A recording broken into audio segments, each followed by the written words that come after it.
ya keluarga baik-baik. Namanya kena COVID kan udah pasti kan tidak boleh banyak orang ya. Ya sedih aja karena kan orang yang paling dekat dengan saya, dengan Mas Adam, setiap hari telepon, setiap hari kerjaan semuanya kadang-kadang dia yang handle juga gitu.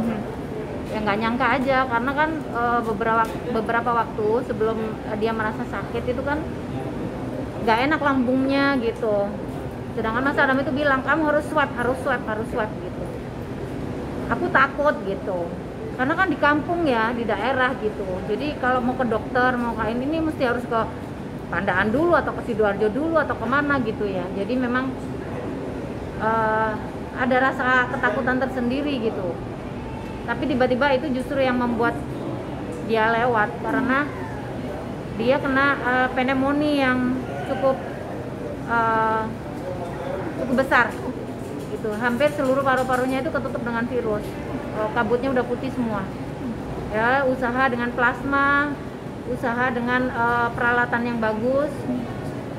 Bahkan obat-obatan semuanya dari Gamares dan lain-lain itu semuanya udah kita kasih gitu. Ya sedih aja. Sedih. Dia ada di rumah sakit. Kebetulan semua dokter membantu saya untuk menghandle adik saya dengan baik, dari ahli jantung, paru, dokter diabetes dan lain sebagainya, semuanya ikut handle. Sudah memberikan yang terbaik lah istilahnya. Bahkan sebelum dia meninggal beberapa saat itu saya sudah mau ambil itu plasma yang udah disiapin di PMI gitu. Jadi aku kerahkan karena saya mainnya cuma by phone aja, jadi main suruh bantu-bantu orang di rumah, bantu-bantu dokter dan lain sebagainya yang ikut. Ya tapi ya udah COVID jahat banget deh. Sedih gitu. Kalau selama ini saya kena itu memang efeknya nggak begitu ya. Tapi ketika saudara dekat sendiri itu kena itu bikin trauma, bikin stres. Saya itu sampai semalam aja tidur sampai jam 3. Beberapa hari ini nggak bisa tidur. Gitu. Jadi ya udah, aku ikut syuting aja. Kemarin ditawarin mau ikut syuting, ikut aja buat biar nggak terlalu ingat gitu. Kalau di daerah saya kan sudah wanti-wanti ya, semua protokol kesehatan. Baik istrinya, baik anak-anak, ponakan, sepupu, semuanya semua harus pakai protokol kesehatan dengan benar. Dan tidak boleh ada salaman-salaman di rumah walaupun menyampaikan duka cita gitu. Nggak boleh ada yang salaman. Nggak boleh ada yang masuk sampai ke rumah-rumah. Pokoknya sampai di luar aja. Ya seperti itu karena sedihnya juga kalau COVID itu ya. Kan ketika mayat udah nggak ada itu kan rumah sakit harus cepat keluar juga kan karena itu virus gitu. Apalagi dalam kondisi kemarin tuh adik saya meninggalnya kan malam hari. Jadi dimakamkan jam 1 malam itu kan sebenarnya juga butuh tenaga ekstra gitu.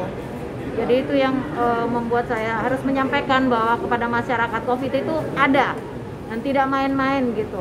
Jadi saya berharap masyarakat bisa memahami ini. Yang tidak percaya COVID monggo silahkan, tetapi buat kalian yang pengen selamat jauh dari COVID, kalian harus vaksin. Minimal vaksin itu adalah untuk tidak membuat parah keadaan kalau seandainya kita kena. Gitu. Itu benar-benar sakit gitu. Ya gimana sih orang terdekat saya selama ini kan? Ya kalau di daerah kan dipikirnya kan kalau COVID itu kayak cuma batuk, pilek atau sakit lambung gitu kan.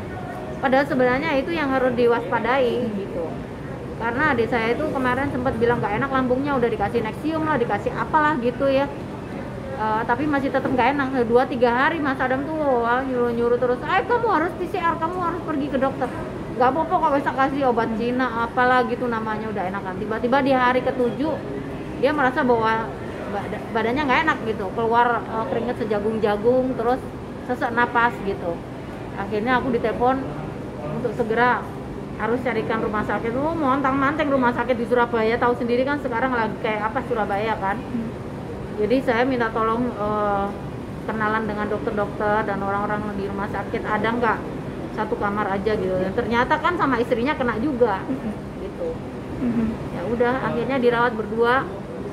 Yang satunya langsung kasih ventilator karena ternyata setelah foto torak dia udah kena pneumonia udah melebar banget gitu. Jadi itu yang nggak sempet ketolong. Ikhlas nggak ikhlas sebenarnya ya, mau nggak mau ya harus ikhlas, karena kan sebenarnya kondisi ketika saya kasih alat itu untuk O2-nya yang bagus itu katanya udah enakan gitu, aku udah bisa napas, sudah lega gitu. Tapi selang beberapa jam kemudian kok kayaknya aku ngantuk gitu, ngantuk gitu.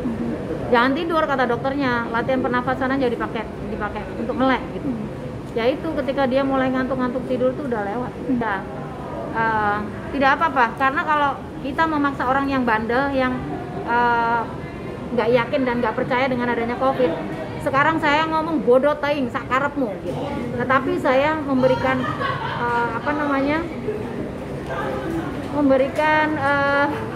kepada teman-teman info yang bagus bahwa COVID itu ada dan itu kena dengan keluarga kita semua. Dan pastinya kalau kalian tidak hati-hati pasti akan kena. Jadi kalian harus jaga protokol kesehatan, pakai masker kalau bisa double 2. Atau paling tidak kalian harus vaksin, dan kalau bisa jaga kesehatan, jauhi kerumunan. Udah. Itu yang paling penting.